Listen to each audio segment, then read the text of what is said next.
WHO एक खूप मोठा स्टडी केला 75 वर्ष तो रिसर्च चालला होता. बापरे. कित्येक हजारो लोकांवरती केलेला होता. त्यांनी जे निष्कर्ष काढले की व्हॉट इज गुड लिव्हिंग किंवा व्हॉट इज लॉंग लिव्हिंग, त्याच्यामध्ये टॉपला काय आहे तर तुमचा जनसंपर्क किती आहे. Social connect is at number 1.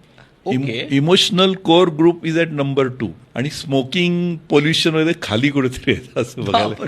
इतकं तो महत्वाचा स्टडी आहे. म्हणजे इट इज स्टार्टलिंग आहे तो स्टडी आणि WHO व्हेरी ऑथेंटिक स्टडी. मी तो त्यातले डिटेल्स पण वाचलेत मी. त्यामुळे मी ते पण सगळ्यांना सांगत असतो की बाबा फॅमिली अँड फ्रेंड्स ह्याला तुम्ही अंडर प्ले करू नका. It is phenomenally important for good living, prevent heart attack, म्हणजे सगळे चांगलं हेल्थ राहावी, लॉंग लाईफ मिळावं, ह्याच्यासाठी ते खूप महत्वाचं. वाव, हा खूपच वेगळा भयंकर पर्स्पेक्टिव्ह आहे. मोठा पर्स्पेक्टिव्ह आहे तो. आणि त्यामुळे मला हे ना खूप आवडतं सोशल मीडिया.